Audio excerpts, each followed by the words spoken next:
네, 이재명 지사가 문 대통령의 아들 준용 씨의 이 특혜 채용 의혹을 언급한 이후 정치권의 파장이 만만치 않습니다.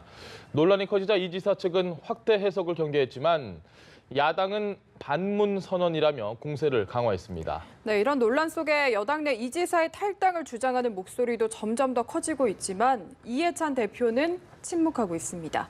김성환 시사평론가 바른미래당 이준석 최고위원의 의견 들어보겠습니다. 안녕하십니까? 네, 안녕하세요. 네, 안녕하십니까? 평론가님, 일단 이거 먼저 여쭤봐야 될 것 같습니다. 왜 이재명 지사가 갑자기 페이스북에 이 준용 씨의 취업 특혜 의혹에 대한 이야기를 거론을 했는가? 그 사실관계 먼저 저희가 좀 알아야 될 것 같아요. 네. 시민고발단 궁차사라고 하는 곳에서 이재명 지사와 관련한 이제 고발을 하게 되죠. 근데 해경군 김 씨, 그러니까 김혜경 씨를 의미하는 게 아니라 해경군 김 씨 트위터에 문준용 씨 취업 특혜 의혹과 관련한 글이 올라왔는데 그게 문재인 대통령을 명예훼손한 것이다. 이런 내용이 거기 안에 들어가 있는 거죠. 근데 이재명 지사 쪽 입장에서는 이제 변호인 쪽이니까 왜 그게 이 사실과 다른지 이런 부분에 대해서 일종의 의견서를 제출을 했다는 겁니다. 근데 그 의견서 내용 중에서 일부가 언론에 유출이 되면서 이재명 지사 쪽에 굉장히 거센 항의가 들어오니까 이재명 지사 쪽에서 우리가 그 의견서를 제출한 이유는 이러이러한 법리적인 차원에서 제출을 한 것이다. 그렇기 때문에 뭐 궁극적으로 보자면 그 트위터 계정이 가짜라는 사실부터 시작해서 문준용 씨 취업 특혜 의혹이 진짜인지 가짜인지도 확인해 볼 필요가 있다. 이런 의견을 제출했다고 이제 올린 거예요. 근데 그것 때문에 이제 이재명 지사가 이 부분을 그 SNS에다가 공식적으로 이제 글을 올리기 시작하면서 굳이 그 문준용 씨 취업 특혜 문제를 거론할 필요가 있었느냐 이러면서 해석이 이제 막 나오기 시작하면서 논란이 커지게 된 거죠. 얼핏 들었을 때는 지금 이재명 지사가 이야기하는 건 그 해경궁 김 씨라는 트위터 계정은 내 아내 것이 아니다라는 주장인데 굳이 그 트위터 계정에서 했던 이야기에 대해서 시시비비를 다시 또 꺼낼 필요가 있을까라는 생각이 듭니다. 그러니까 뭐 오늘도 이제 그 제가 다른 방송을 하면서 변호사분하고 얘기를 잠깐 했었는데요. 그러니까 그 사실이 허위라는 것을 증명하기 위해서는 기본적으로 법리적인 부분에서 어떤 단계의 반박이 있어야 하는지 기본 요건 같은 게 필요하기 때문에 뭐 예를 들면 해경군 김씨 트위터가 진짜인지 가짜인지부터 시작해서 거기에 올라온 글에 관한 부분이 명예훼손이라고 하니 글과 관련돼 있는 사실 유무를 확인해야 명예훼손이 될 수 있다. 이걸 좀 확정하지 않겠습니까? 그러니까 그런 차원에서 이렇게 단계적으로 그 부분에 대해서 설명한 것이다. 근데 그 부분에 관한 것은 법리적인 차원으로 보면 문제가 없지만 정치적으로 해보자면 이제 문제가 되기 시작한다는 거예요. 예를 들어서 변호사가 이재명 지사 측 변호사가 이런 부분에 대한 것들은 확인할 필요가 있다라고 해서 다시 한번 설명을 했다면 모를까? 그렇죠. 이재명 지사가 그 부분에 대해서 직접 해명하면서 문준용 씨 의혹이 사실인지 아닌지 검증할 필요가 있다고 언급하는 것은 전혀 다른 차원의 문제가 될 수 있다는 거죠. 이거는 또 다른 정치적 차원의 해석이 나올 수 있기 때문에 지금 논란이 커지고 있다는 겁니다. 사실 이런 파장을 이 지사도 생각을 해서 그 페이스북에 올린 글을 보면은 이 의혹은 당연히 사실이 아니라고 생각한다. 그럼에도 이렇게 이야기를 한다. 좀 이런 식으로 이야기를 했거든요. 근데 이제 이 지사 입장에서는요. 애초에 이 계정이 누구 것이냐를 판명해야 되는 단계까지 갈 이유가 없는 사안인데 이렇게 갔다고 보고 있는 것 같습니다. 애초에 예를 들어 그 내용이 만약에 문준용 씨에 대한 의혹 제기가 합리적인 수준이거나 아니면 용납할 수 있는 수준이라면은 이게 왜 수사 대상이냐 애초에. 명예훼손도 아닌데. 이거의 주인을 왜 찾느냐 애초에. 그러니까 그런데 지금 우리가 확실히 봐도 우선 그것은 불법적이고 명예훼손이라는 것은 기저에 이제 깔고 경찰이 이제 누군지를 찾아 나서고 있거든요. 그런 부분을 이 지사가 불쾌하게 생각하는 것 같은데 여기서 이런 게 있어요. 이제 법리적으로는 저 전술이 맞을 수가 있어요. 예를 들어 예전에 보면요. 제 지인인데 이제 강용석 변호사가 옛날에 그 아나운서 집단 모욕했다가 이게 집단 모욕죄라는 게 성립하지 않음을 증명하기 위해 가지고 최효종 씨가 국회의원들 이제 약간 조롱한 그런 발언 같은 거 개그맨들의 그 발언을 또 이제 고소했거든요. 보면은 고발했거든요. 이런 것처럼 어떤 내 법리를 증명하기 위해 가지고 다른 사람의 어떤 사안을 끌어들이는 것이 변호사들이 많이 사용하는 방법이긴 하지만은 아까 김 선생님 말한 것처럼 문준용 씨 건에 대한 부분은 직접적으로 문 대통령을 공격하는 겁니다. 예를 들어 취업 비리가 있었다고 한다면 그건 아버지인 대통령의 권력에 기대었다는 얘기를 하는 것이기 때문에 하태경 의원이 지적한 것처럼 이거는 아주 강한 의미의 반문 선언이다. 그러니까 사실 이건 대통령과의 마찰을 각오하고 법리적인 면을 이제 물고 들어가는 건데 지난주에 저희가 말했지만은 이 사안 자체가 정치적인 사안이에요, 애초에. 근데 거기서 법리로 가기 시작하면서 한 번 더 이제 영린을 건드린 것이 아닌가 이런 생각합니다. 이 의원님 생각은 어떠세요? 그 하태경 의원의 반문 선언이라는 그 부분에 대해서 어느 정도 동조. 원래 반문 선언을요. 내가 반문해야지 하고 이렇게 하는 사람도 있겠지만요. 예. 어떻게 하다 보니까 그렇게 분위기에 휩쓸려가는 사람도 있어요. 예. 그러니까 저는 그런 상황 속에서 이 지사는 이미 그 길로 들어설 수밖에 없는 상황이다. 왜냐하면 지난 대선 과정에서도 보면 이미 이 지사 같은 경우에는 문 대통령이랑 대립각을 세우는 모양으로 많이 비춰졌거든요. 예. 그런데 뭐 선거 치르다 보면 원래 그렇습니다. 보면은 뭐 서로 의혹 제기하고 하다 보면은 근데 그 정도에 대해 가지고 이미 문재인 대통령의 열성 지지층이라고 얘기하지만 사실 민주당의 주류 세력 같은 경우에는 그 부분에서 이미 이 지사와 척을 짓는 부분이 있기 때문에 이번에 이런 발언들이 예. 좀 그런 대립 관계를 강화시켰다 이런 생각하게 됩니다. 알겠습니다. 이 지사 스스로도 좀 이런 친문 비문 구도를 가져가려고 하는 게 아닌가 싶은데 이런 생각에 대해서 어떻게 보시나요? 뭐 비유를 하자면 이런 거예요. 축구를 할 때 우리 프리킥 차잖아요. 예. 근데 나는 오른쪽 골대로 찼어요. 근데 공이 왼쪽 골대로 가서 골인이 돼 버렸어요. 럭키네요, 그건. 그렇죠. 행운일 수도 있고 내가 의도하지 않은 방향으로 공이 갔을 수도 있거든요. 예. 그러니까 이재명 지사 입장에서는 내가 의도하지 않은 방향으로 지금 논란이 가고 있다라고 설명할 수는 있겠지만 선수는 알잖아요. 내가 어느 쪽 방향으로 차려고 했는지가 있잖아요. 그렇죠. 그러니까 저쪽 방향으로 가긴 갔지만 내가 차서 골대로 향하게 공을 차넣으려고 했다는 사실은 맞단 말이에요. 그러니까 일종의 미필적 고의라는 게 이제 예. 법률적으로 예. 얘기한단 말이에요. 내가 의도해서 이 문제를 만들지는 않았지만 결과적으로 그렇게 갈 수 있다는 거 이재명 지사가 몰랐다고 얘기하면은 저는 좀 문제가 있어 보여요. 이재명 지사가 사실 동물적으로 정치적 감각이 있다고 하는 평가를 받았던 그럼요. 정치인이란 말이에요. 근데 만약에 문준영 씨 의혹과 관련해서 본인이 이렇게 트위터 글을 올리고 여기에 대해서 반박을 하거나 법리적으로 설명을 하면 이게 일종의 친문 진영이든 문재인 대통령 측 청와대나 전부 다 굉장히 불쾌한 감정을 가질 수밖에 없을 거라는 것을 예. 모르고 하지는 않았을 것 같아요. 제가 볼 때는 일종의 약간 경고의 메시지를 좀 담은 거 아닌가 싶은 생각은 뭐 정치적으로 해석하자면 저는 그렇게 생각하고 있습니다. 예. 그러니까 그동안에 친문 진영에서 나를 계속 공격하고 있다. 또 일부 고발도 사실은 그런 식으로 예. 발단이 됐기도 했고요. 예. 거기에 관해서 이재명 지사가 굉장히 불만을 많이 갖고 있었기 때문에 예를 들면 이제 민주당 내에서도 내가 이 문제를 거론하기 시작하면 이게 어떤 정치적 파장을 일으킬지 또 그들에게 일종의 경고의 메시지로 다가가서 나를 이런 식으로 궁지에 몰면 문재인 대통령이나 민주당도 상처를 받을 수 있다고 경고의 메시지를 주려고 했다고 하는 생각을 자꾸 하게 만든다는 거예요. 그러니까 이거 제가 이렇게 말씀드리는 것 자체가 이미 많은 사람들이 비슷하게 해석하고 있다는 예. 얘기가 되는 거거든요. 예.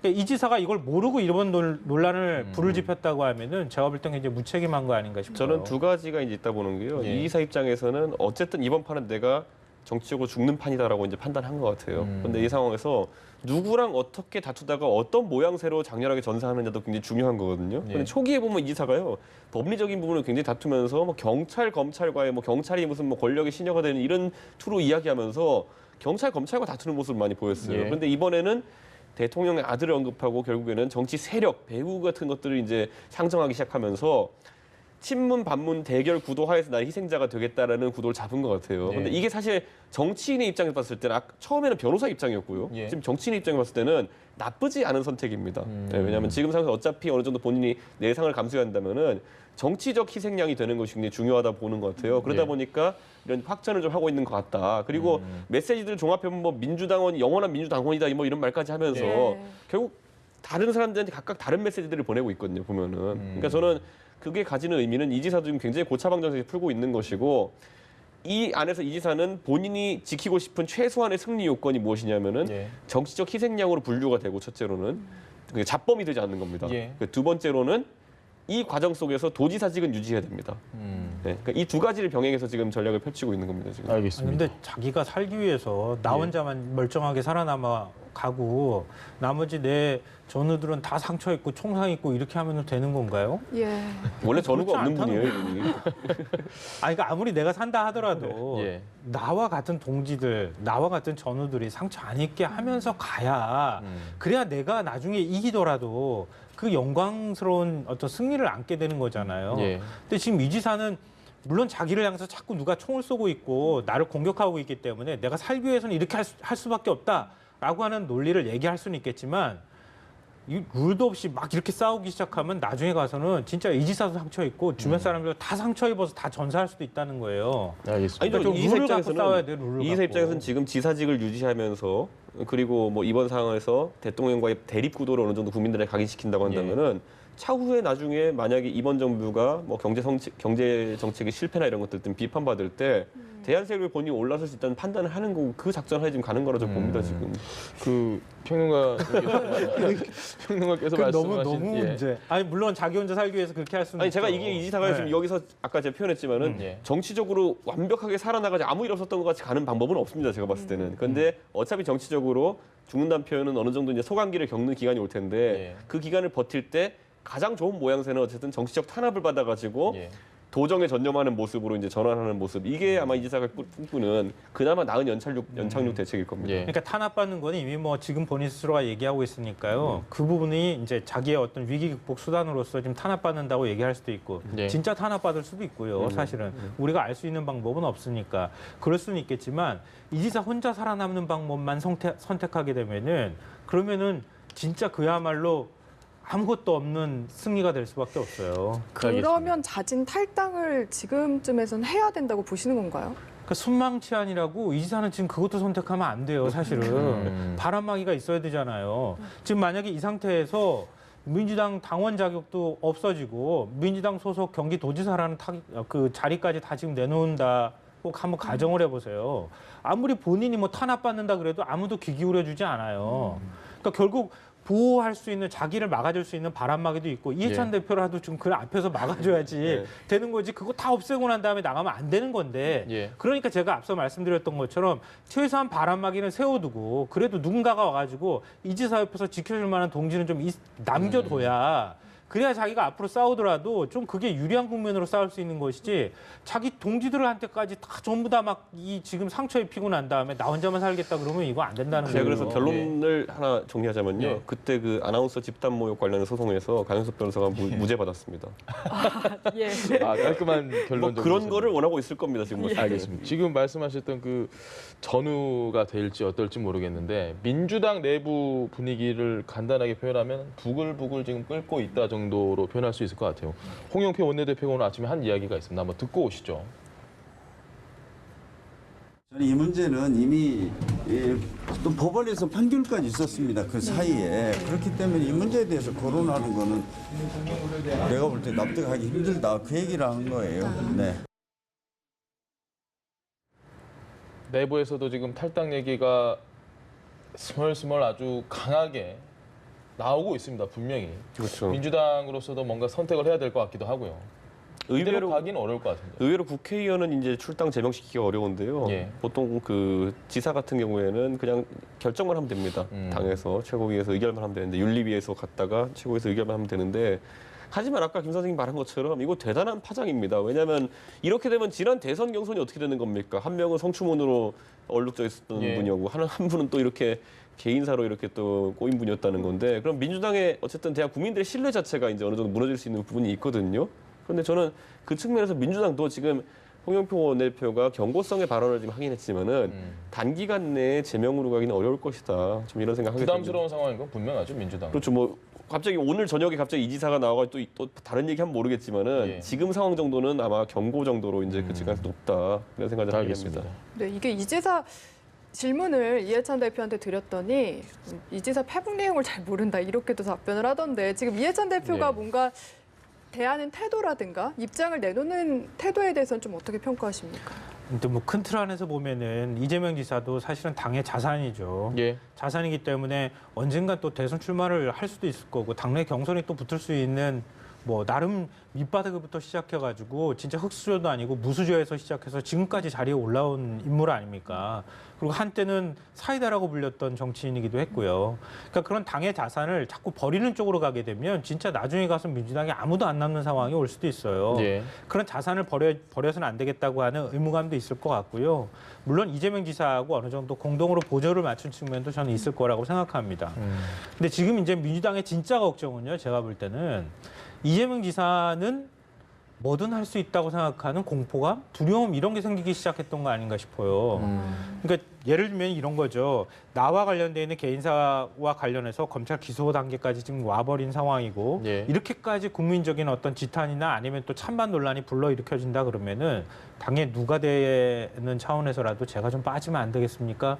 이렇게 나오는 정치인도 일부 있을 거고 또 그런 정치 인이 있었던 것도 사실이거든요. 예. 근데 이재명 지사는 그럴 것 같아 보이지 않다는 그런 거죠. 스타일은 아니죠. 예. 네. 예. 그럼 민주당 입장에서 그럴 것 같지 않은 사람을 만약에 당신 나가시오 그러고 내보내면은 어떤 일이 벌어질까요? 더 큰 파장이 일어날 예. 가능성도 있어요. 근데 저는 이제 그 이 지사에 대한 여러 가지 이제 의혹건 중에 만약에 가장 크게 부각된 것이 예를 들어 직권남용건이나 다른 예. 건이었다 그러면은 민주당도 고민이 덜 할 수 있습니다. 그런데 지금 나와 있는 해경군 김씨 건이 마치 뭐 대표 건인 것처럼 지금 되어 있거든요. 대중적인 예. 인식이. 그런데 이 건은요, 솔직히 말하면 민주당 입장에서 딜레마 이게 뭐냐면은 한 당에서 누군가를 출당시키기 위한 어떤 그 정도 급은 구성 아니에요. 요건을 갖추기에 너무나도 이건 경미한 건입니다. 그렇기 때문에 제가 지난번에도 말했지만요. 이재명 지사 부인인 김혜경 씨가 나와가지고 마이크 잡고 방송 나와가지고 그런 말 했으면은 굉장히 큰 문제가 될 사안이지만은 이거는 그냥 08HK 킴이라는 아이디가 한 거예요. 이거는 트위터에 내용 올린. 제가 지금 이준석이라는 바른미래당 최고위원 타이틀 달고 나와서 여기서 이상한 얘기하면 큰 문제가 되지만은 제가 가가지고 밤에 그냥 앞쪽으로 앉아가지고 JS3 85로 아이디로 뭐 쓴다 그러면은 예. 아무도 신경 안 써요. 근데 그걸 지금 엄청난 사안으로 만들어버린 상황이기 때문에 사실 지금 그 민주당 입장에서는 이 상황 자체가 예. 난감할 것인 게 뭐냐면 오히려 차라리 다른 부분들 이재명 지사에 대한 다른 의혹들에 대한 법적 판단들이 빨리 나온다든지 했으면은 그 부분을 좀 부실 삼아가지고 다른 행동을 할 수 있을 텐데 해경군 씨 의혹만 가지고 누굴 제명시킨다? 특히 도지사에 갓 당선된 사람을 제명시킨다? 굉장히 어렵습니다, 이거는. 박지원 의원이요. 이런 얘기를 했습니다, 오늘. 대통령의 실질적 임기는 2년이고 지금 민주당 내 상황을 보면 레임덕이 온 것 같다. 지금 현재 이 모습들 뭐 지지율 관련된 것도 있지만 이재명 지사와 관련된 이 민주당 내 상황을 보면서 그런 얘기를 했습니다. 이 부분은 어떻게 받아들이십니까? 근데 조금 빠른 거 아닌가요? 아직 레임덕이라고 얘기하기에는 좀 문제가 있는 것 같은데요. 예. 다만 이제 그 레임덕이라고 하는 게 레임덕의 가장 시초 발단이 되는 문제는 권력 외부에서부터 오는 게 아니라 권력 내부의 갈등으로부터 시작이 되는 거거든요. 그러니까 지금 이제 이재명 지사건이 그 권력 내부로부터의 갈등이 보이는 조짐이 있다. 네. 이런 점에 있어서는 좀 귀담아 들을 필요가 있다. 그러니까 최근 문재인 대통령 지지율도 좀 떨어지는 측면이 있고 그런 게 그 민주당이나 아니면은 정권 내부에서 약간 균열이 생기기 시작했다고 하는 점에서는 이번 논란은 굉장히 뼈아플 수 있다는 거죠. 예. 그러니까 그 좀 민주당도 마찬가지지만 이재명 지사도 이런 부분을 좀 염두에 두고 움직이는 게 맞아요. 그러니까 여권 내부에서 우려하는 게 바로 이런 거거든요. 예. 그러니까 이거 없이 그냥 앞으로 막 돌진하다시피 가버리면은 진짜 어디 가서 좌충우돌하고 어디를 깨부실지도 아무도 모르는 상황이 될 수 있거든요. 그러니까 이런 부분들이 그러니까 적당하게 선을 유지하지 않으면은 제가 볼 때는 진짜 우려가 현실이 될 수도 있다. 야권에서는 어떻게 보고 계십니까 지금? 저는 이재명 지사 그렇다고 무슨 뭐 시한폭탄을 터뜨릴 만큼 권력 내부에 있었던 분도 아니고 하기 때문에 야권의 호재인가요 이건? 호재라고 보기도 어려운 게 이거는 아까 말했듯이 사건 자체가 정치적으로 다루기에 너무 경미한 사건입니다. 지금 보면은 이 혐의나 적용되는 혐의들이 나중에 뭐 그 직권남용으로 인한 강제 입원이라든지 이런 것에 대한 수사 결과가 나오면은 정치권에서 뭐 논평을 낼 수 있겠지만은 이 건은 진짜 뭐 제가 봤을 때는 크게 다룰 만한 사안은 아니고요. 저는 지금 이제 약간 이제 이재명 지사 입장에서 지금 고민되는 상황이 나오는 게 뭐냐면요. 그 정권이 힘이 빠지는 과정을 아까 박지원 대표도 표현하셨겠지만 처음에는 이제 정권과 결사체가 아닌 관료들이 가장 먼저 이제 슬슬 빠져나갑니다. 보면은 지금 김동연 부총리가 마지막에 작심 발언하고 이제 나가는 것과 비슷한 모양새가 나오고요. 그 다음에 유승민 원내대표 같은 분들이 이제 대통령의 정책에 대해서 이제 반대 의견을 내죠. 정치인들이 하죠. 그 정치인들이 지금 하는 단계가 이제 온 거거든요. 그렇기 때문에 아마 박지원 대표는 그런 과정을 봤을 겁니다. 권력 뉴스의 단계별로 봤을 때 관료 그다음에 정치인이 이제 반발하는 단계가 왔다. 그래서 저는 이 부분 같은 경우에는 이재명 지사도 그렇고 근데 유승민 대표도 제 생각에는 그 말 할 때 그 연설할 때 이 정도로까지 박근혜 대통령이 싫어할까라는 생각은 못 하고 했을 거예요. 근데 이재명 지사도 어느 정도 그 단계를 지금 겪고 있는 것 같다라는 생각이 드는 게 아니 그 아내분으로 의심받는 계정 글 하나 때문에 이렇게 사람을 이렇게 망가뜨려도 되는 것이냐라는 입장에서 지금 이야기하고 있는 겁니다. 그래서 이게 더 감정적인 면으로 치달을 경우에는 글쎄요, 이재명 지사 입장에서는 결단을 내려야 될 겁니다, 여기서. 그러니까 완전 반정부 세력을 할 것인가. 부담스럽겠네요. 저는 아직도요, 지난주에도 얘기했지만 굉장히 이해가 가지 않는 것이 이 건은 제가 봤을 때 아까 말했던 그 다른 건 말고 해경군 김씨 건만 놓고 봤을 때는요. 이 건은 여권 내에서 정무적으로 해결할 수 있는 능력이 있는 이건 건이었습니다. 예를 들어 이 사안에 대해 가지고 침묵하지 않았나요? 그러니까 대통령께서 선제적으로 뭐 선거하다 보면 그런 일이 있을 수 있다라고 언급하기라도 했다고 한다면은 저는 이거는 전혀 저런 뭐 대통령 지지자들이 와가지고 이재명 지사 뭐 사퇴하라 그러고 뭐 이렇게 뭐 궁차사랑을 만들어가지고 뭐 쫓아다니고 이럴 사안이 아니거든요. 그렇기 때문에 저는 오히려 박지원 대표의 그런 지적보다도 대통령과 그 주변 인물들의 정무적 조정 능력 자체가 완전히 상실되고 있구나 이런 생각을 하게 됩니다. 일주일 전에 그 말씀하셔서 예. 사실 일주일 동안 좀 기다렸거든요. 혹시 청와대나 여권에서 무슨 메시지가 이제는 좀 있을까? 어려워진 상황이 됐다 예. 이런 생각을 하게 되는 게 저는 그 전에 분명히 그 전 단계에서 그렇게 할 수 있었고 이재명 지사도 몇 번 그런 시그널을 보이긴 보였어요. 뭐냐면 뭐 대통령 하시는 데 협조하겠다부터 시작해서 근데 그리고 뭐 검찰에 정도만 항변하지 뭐 이런 문주용 씨건 나오면서 이제는 할 수 없는 건이 됐다 이런 생각이 듭니다. 알겠습니다. 근데 전 그런 면에서 전해철 의원이 맨 처음에 이제 고발을 하면서부터 이 논란이 시작됐잖아요. 근데 그게 당내 경선 과정에서 아무리 이제 죽기 살기로 싸운다 하더라도 당내 사람들한테 상처를 입혀가면서까지 경선하면은 그건 안 된다. 이건 너무 부작용이 심하다. 그런 생각을 했거든요. 예. 근데 지금 이제 그 결과가 이렇게 나타나고 있는 거 아닌가 싶어요. 또 이재명 지사가 반발하는 이유가 거기서부터 시작됐던 거고, 예. 지금 뭐 정무적으로 풀어야 된다는 말씀에 일부 동의하는데요. 그러니까 전해철 의원이 만약에 그 고발을 하는 문제가 당내 경선에서 그 문제가 발생했다 그러면 네. 사실은 얼른 걷어들였어야죠. 그리고 전해철 의원 측으로부터 이 논란이 시작됐는데 거기에 이제 궁차사라고 하는 시민 고발단이 가세를 하기 시작했을 때 예. 그럼 최대한 그 문제에 대해서 풀려고 노력을 했었어야 하는데 결국은 당내에서 서로 간에 지금 손가락질하면서 싸우는 문제로까지 연결되다가 결국 대통령한테까지 지금 불이 옮겨붙을 네. 상황까지 간 거 아닙니까? 그러니까 이런 사이사이에 사실은 정무적으로 풀 수 있는 기회가 충분히 있었는데 그걸 풀지 않고 등을 자꾸 돌려버림으로 인해서 지금 오늘날까지 와버렸다. 이런 문제는 사실 민주당 내부에서 한 번쯤 다시 반추하고 되돌이켜 봐야 할 문제가 아닌가 싶습니다. 알겠습니다. 네, 어쨌든 이재명 지사 논란으로 여당 내가 굉장히 시끄러운 가운데 이해찬 대표는 이 문제에 대한 답변을 회피한 채 20년 장기 집권론의 이야기를 했거든요. 이 발언부터 듣고 오시죠. 이렇게 아주 극우적인 세력에 의해서 통치되어 왔기 때문에 가야 할 길이 굉장히 먼데 그 정책이 뿌리가 내리기 위해서는 20년 아니라 더 오랜 기간 동안 가야 됩니다. 시대가 지금 어떤데 이렇게 말하자면 이 거구다 쩌다 이렇게 이야기를 해가면서 이걸 가지고 20년 집권의 이것이 그렇게 이야기를 하실 수가 있습니까? 개혁의 개자도 제대로 손을 못 대면서 20년 집권 이렇게 이야기를 하는 것은 이건 국민에 대한 예의가 아닙니다. 지금 민주당 지지율이 39% 기록을 했습니다. 제일 최근에 보면 이 상황에 20년 집권론에 대한 이야기를 하는 게 맞느냐라고 지금 야당에서는 이야기를 하고 있습니다. 어떻게 보십니까? 자꾸상 발언상으로만 해석하면은 틀린 얘기는 아니에요. 예. 우리 이제 메멘토 모리라고 하는 얘기가 있잖아요. 죽음을 기억하라. 민주당이 권력 빼앗기고 난 다음에 10년 동안 어떤 일을 겪었는지 스스로 너무 잘 알고 있지 않습니까? 예. 그러니까 그동안에 추진해왔던 개혁들이나 이런 게 다 수포로 돌아갔고 그러니까 지금 다시 권력을 잡은 입장에서는 우린 그렇게 다시는 하지 않도록 노력해야 한다. 이런 원론적인 입장을 밝히는 것은 뭐 충분히 할 수 있는 일이고 과거에 우리가 권력을 놓쳤을 때를 기억해서 더 잘해보자. 이렇게 하는 차원의 취지로 발언을 했다고 하는 것은 저는 뭐 전혀 이상할 게 없는 얘기라고 생각해요. 예. 또 문제는 뭐냐면은 지금 이제 김병준 비대위원장이 잠깐 얘기했던 것처럼 국민이 듣기에는 오만해 보인다는 거예요. 예. 이걸 어떻게 하느냐가 문제라는 겁니다. 근데 야권 입장에서 이렇게 좋은 호재를 그냥 버려둘 리가 없잖아요. 예. 아니 이게 얼마나 오만한 발상이냐 이렇게 하기 시작하면은 이걸 원론적인 입장에서 밝혔어라고 방어하기에는 방어하기 벅차다는 거예요.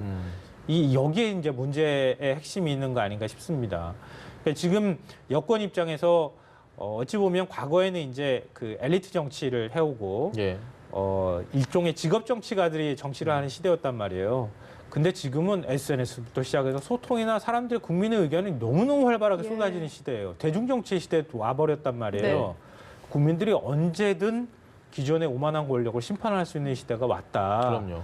그런 면에서 엘리트 정치인이 우리가 집권 열심히 노력하면은 다 집권할 수 있어라고 하는 게 얼마나 오만하게 들리겠습니까?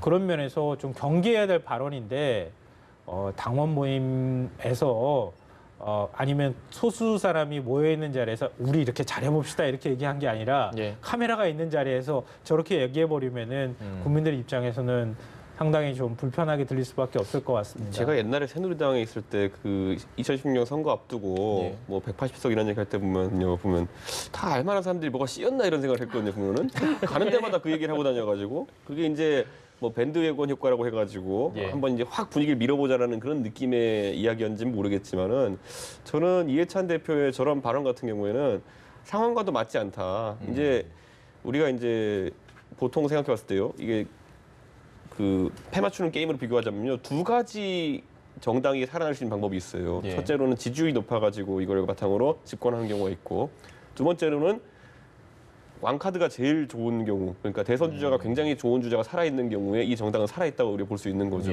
그런데 과연 지금 민주당 같은 경우에 지금 이재명 지사건과 안희정 지사건을 겪으면서 가장 유력해 보였던 대선 주자 2명 후보군이 사실상 상실된 상태거든요. 지금 보면은. 그리고 아까 언급된 것처럼 지지율이 빠지는데 빠질 때 가장 무서운 게 뭐냐면은 뭐 특별한 이유 없이 스물스물 빠지는 게 제일 무서운 거거든요. 그러니까요. 예를 들어 뭐 대통령 지지율 같은 경우도 박근혜 정부 때 뭐 세월호 사건 같은 것이 있어가지고 10%씩 뚝뚝 떨어지고 최순실 사건 같은 게 10% 뚝뚝 떨어지고 이런 거는 사실 이해가 가는 부분이 있는 지지율 하락인데 계속 스물스물 이렇게 내려가는 지지율 같은 경우에는 멈춰서 할 방법도 없는 거거든요. 그러니까 저는 이 상황 속에서 이해찬 대표가 어떤 근거로 20년 집권론을 이야기했는지 저는 이제 그런 자세한 내용은 보도되지 않다 보니까 오히려 그 부분들이 더 궁금해지더라고요. 지금 상황을 봤을 때는 과거에 한두 달 전에 이해찬 대표가 그런 말을 했을 때의 느낌과는 확연히 힘이 떨어져 보이는 발언입니다.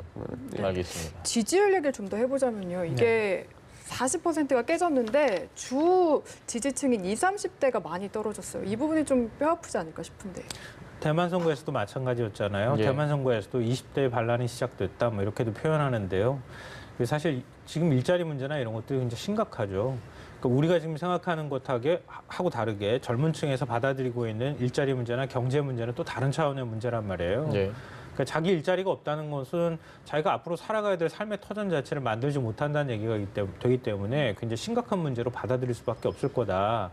그런 면에서 지금 20대 지지율이 떨어지는 것은 일정 수긍할 수 있는 측면이 있다고 생각이 되고요. 최근에 이제 민주당 지지율이나 문재인 대통령 지지율 빠지는 걸 보면서 물론 속단하기는 어렵습니다. 왜냐하면 호재는 별로 안 보이는데 악재만 자꾸 나오고 있는 상황이기 때문에 그게 지지율로 반영되는 측면이 있거든요. 그러니까 앞으로 이제 문재인 대통령이 남북관계 풀어가거나 뭐 대외관계 풀어가는 데 있어서 나름 또 호재를 만들게 되면 지지율이 반등할 가능성은 여전히 있고요. 다만 이제 민주당이나 청와대가 기억해야 될 부분은 경제는 그렇게 반짝반짝 좋아지는 게 아니라는 거예요. 무슨 뭐 하나의 정책이 나온다 그러면은 그 정책 하나가 실제로 그게 영향을 미치기까지 뭐 한 2, 3개월에 금방 영향을 미치지는 않거든요. 굉장히 국민들을 설득하거나 소통하는 작업이 굉장히 중요한데 그 설득과 소통의 노력이 국민들한테 전달이 안 되고 있다. 이건 굉장히 뼈아프게 받아들여야 될 부분인 것 같아요. 그러니까 국민들에게 미래의 비전을 보여주려고 하고 지금은 고통이지만 앞으로 그 고통이 점차 완화될 것이다라고 생각하게 만들어줘야 한다는 거죠. 그러니까 우리 사람한테 기억에는 두 가지 기억이 있다고 하는데요. 내가 직접 체험하는 고통에 대한 기억이 있고 머릿속으로 기억에 남는 고통과 관련되는 기억이 있어요. 그러니까 수술을 했는데 처음에는 엄청나게 고통스러운데 나중에 그 고통이 완화되면 별로 안 아팠다고 생각한단 말이에요. 그러니까 지금은 굉장히 그러니까 그게 사람이 원래 심리거나 뇌 구조의 문제인데요. 지금 굉장히 고통스럽지만 이 고통이 완화되거나 개선된다고 느끼면은 고통이 덜하게 느껴진다는 거죠. 그런 방법대로 설득하고 그런 방법으로 자꾸 정책들을 추진해 가는 모습들, 신뢰나 믿음을 국민들한테 보여줘야 하는데 그게 잘 안 보인다는 거죠. 이게 제일 지지율에 저는 나쁜 영향을 미치는 것 같아요. 그리고 한 가지 되게 요즘 이상한 기분이 드는 게요. 예전에 박근혜 대통령 있을 때 박근혜 대통령 때 청와대에 있던 행정관들이 저한테 해줬던 얘기가 뭐냐면요. 대통령이란 직업을 가진 사람들은 해외에 나가면 기분이 좋아질 수밖에 없다라 그래요.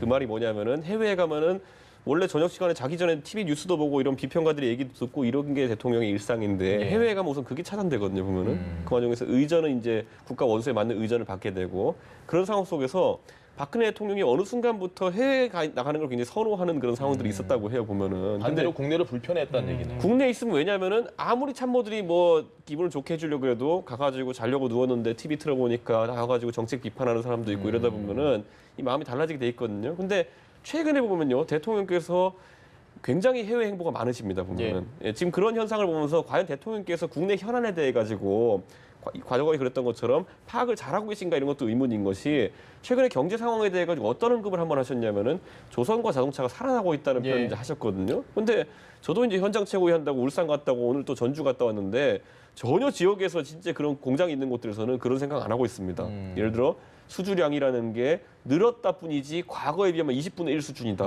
뭐 이런 식으로 이야기하는 분들도 있고 한데 그렇기 때문에 이거는 분명히 대통령한테 그런 인풋을 주는 사람이 있을 것이다. 누가 가가지고 자동차 도전이 살아나고 있습니다. 그런 조언을 하는 사람도 있다 그러면은 현실 물정 모르는 사람이거나 대통령이 눈을 가리는 사람들이기 때문에 이제 조심해야 된다. 왜냐하면 지금 이 정부에서 경제에 대해서 굉장히 많은 말들을 해놨는데 뭐 연말이 되면 나아질 거다. 내년부터 나아질 것이다. 거의 이게 무슨 배달 음식 전화해 보면 계속 방금 출발했다는 것처럼 이렇게 느낌이 오거든요. 이제 보면 그러니까 저는 이제는 국민들이 이제 성과를 내놓기 기대하는데 오늘 보면 조국 수석까지 나와가지고 이제 페이스북으로 이제 뭐 이런저런 경제 상황에 대한 이야기를 했었죠. 제3자 위치로 갑자기 자기가 가가지고 이제 비판을 하기 시작했거든요. 저는 이런 상황들이 이제 말의 잔치가 벌어지지 않았으면 좋겠다. 연말 앞두고 이런 생각을 합니다. 문재인 대통령의 지지율이 지금 높긴 높아요. 아직 그래도 좀 계속해서 떨어지는 상황인데 이 와중에 주말에 첫눈 왔습니다. 첫눈이 올 때 탁현민 행정관이 강제 소환됐거든요. 이 관련 영상을 저희가 준비한 게 있는데요. 영상 보고 이야기 나누시죠. 도심에 기록적인 첫눈이 내리면서 온 세상이 겨울 왕국으로 변했습니다.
자, 마무리가 일단 홍준표 전 대표는 났는데 저희가 홍준표 전 대표 얘기하려는 건 아니고요. 탁현민 행정관에 대한 거취 문제 청와대에서는 일단 지금처럼 그냥 갈 수밖에 없겠죠. 어떻게 보십니까? 결론적으로 말씀드리면 그렇죠. 예. 문재인 대통령의 신망도 워낙 두터운 것 같고요. 그리고 탁현민 행정관이 사실은 뭐 이제 과거 책에서 썼던 것처럼 여성 비하 발언이나 이런 것만 문제되지 않으면은 뭐 선거법상 뭐 문제가 됐지만 벌금 70만 원 받지 않았습니까? 예. 근데 그 자격 자체는 제가 볼 때는 큰 문제는 아니라고 봐요. 그리고 그동안에 보여줬던 것들은 탁 행정관은 나름 국민들에게 굉장히 정부 정책들을 어떻게 하면 효과적으로 보일 것인지 또 그런 어떤 기획자의 입장으로 보면은 굉장히 기획을 잘해왔던 것도 사실이에요. 야권에서도 사실 그런 부분들에 대해서는 좀 부럽다고 할 정도로 인정을 했던 것으로 알고 있거든요. 근데 그런 면에서는 뭐 문재인 대통령이 특별히 경질할 만한 이유는 없는 것 같고요. 다만 이 첫눈이 문제인 것 같아요, 보니까. 저는 그러니까 첫눈이 너무 소담스럽게 내렸어요. 너무 예전 같으면은 첫눈이 온 듯 만 듯 이렇게 내리면요. 이건 첫눈이 아니라고 이렇게 청와대에서 우길 수도 있었을 텐데. 펑펑 왔습니다. 너무 펑펑 오는 바람에 과거 첫눈 발언이 다시 새삼 조명을 받는 거 아닌가 싶어요. 저는요. 근데 이게 탁현민 행정관이 뭐 열심히 하는 건 인정하겠지만은 제가 뭐 굳이 표현하자면요. 이분은 그냥 자기 월급 받는 정도 수준의 실력을 가진 분이에요. 제가 봤을 때는 대한민국을 으뜸가는 대표하는 무슨 대연출가 이런 것도 아니에요. 제가 봤을 때는. 왜냐하면 행사하는 거 보면 그냥 대행사 쓰는 것도 있고 막 이런데 저는 딱 봤을 때요. 이게 지금 이제 정치권이 항상 폐쇄적이기 때문에 여기 들어가면요. 저도 몇 번 경험했지만요. 업계에선 그저 그런 사람도 가면 대단한 전문가인 것처럼 포장돼가 돌아다니는 사람이 많습니다. 저는 뭐 탁현민 행정관을 비하하는 게 아니라 탁현민 행정관은 자기 역할을 자기 그냥 소임 받은 대로 하고 있는 것이기 때문에 저는 오히려 비판하고 싶지 않고 이분 키워준 거는 다 자유한국당이에요, 제 생각에는. 그래가지고 이분이 뭐 대단한 대연출가인 것처럼 해가지고 지지율이 이것 때문에 유지되는 것처럼 하고 있으니까 그 정도 수준 인식을 하고 있으니까 자유한국당이 계속 저렇게 비판받는 거고 저는 오히려 탁현민 행정관 뭐 제가 봤을 때는 이분이 이력을 본다 하더라도 원래 대연출가의 이력이 아니거든요, 보면은. 예. 그냥 정권과 성향이 맞고 코드가 맞고, 그런데 이쪽에 약간 특수한 전문성이 있다 보니까 일을 하고 있는 것이지, 이분이 지지율 떠받치고 있는 그 주 원동력이었으면은 이분은 계속 일하고 있는데 왜 지지율이 떨어집니까? 그러니까 애초에 분석이 좀 잘못됐기 때문에 저는 이분 계속 물고 늘어지면서 이분 전문가 만들어줄 필요 없다. 저는 이런 생각합니다. 알겠습니다. 아직 정치 얘기할 때 좀 말꼬리 안 붙잡고 늘어졌으면 좋겠는데요. 예. 예를 들어서 제가 봄꽃 올 때 놓아주겠다 이러면은 봄꽃 폈으니까 빨리 놓아줘라 막 이렇게 개나리 얘기하면 개화식에 맞춰서 개나리 저 밑에 벚꽃이냐 개나리냐 아니면 이건 뭐 철쭉이냐 이거 가지고 막 싸우는 거나 비슷한 거잖아요. 예. 그러니까 정치 어법이라고 하는 게 탁현민 행정관이 지난 6월에 SNS에 올려서 나 그만두겠다고 하니 좀 더 있어라. 내가 놓아줄 때 되면 알아서 놔줄게. 비유적 표현이었죠. 네, 그러니까 그런 의미에서 사실 사용했던 표현이었잖아요. 첫눈 오면 놔주겠다. 그리고 또 뭐 김의겸 청와대 대변인이 또 그렇게 또 거창하게 또 설명을 해서 또 그렇게 오해한 측면은 있는 것 같지만, 그러니까 그거를 맥락 그대로 그냥 글자 그대로 해석해서 첫눈 펑펑 내렸으니 빨리 놔줘라, 빨리 그만둬라. 이 너무 그 개그를 다큐로 받는 거랑 비슷한 거 아닌가요? 좀 이건 좀 아닌 것 같고요. 예. 그러니까 결국은 탁현민 행정관을 이렇게 타겟 삼아서 계속 공격하는 것은 지난번에 임종석 비서실장 공격한 거랑 좀 비슷한 측면이 있는데요. 예. 그러니까 대통령 주변에 있는 인물들을 자꾸 이제 타깃 삼아서 조국 민정수석도 마찬가지지만 공격하고 있잖아요. 예. 이 대통령 주변에 있는 사람을 공격하면 결국 대통령의 도덕관, 윤리관, 아니면 정치관 이런 것들을 흔드는 효과가 나타나기 때문에 자꾸 예. 그렇게 집중적인 공격이 이루어지고 있는 것 아닌가 좀 그렇게 알겠습니다. 해석합니다. 예. 저는 이분 공격할 생각도 별로 없어요. 이분 그냥 보면 이분은 그냥 그 전문 기술자 영역에서 일하고 있는 분인데 이분이 정치적 발언을 한 것 좀 본 적이 없고요. 그렇기 때문에 저는 이거 타겟 잡는 거는 굉장히 무의미한 전략이다 이런 생각합니다. 알겠습니다. 네, 알겠습니다. 김성환 시사평론가, 바른미래당 이준석 최고위원과 함께했습니다. 두 분 긴 시간 잘 들었습니다. 예, 고맙습니다. 고맙습니다.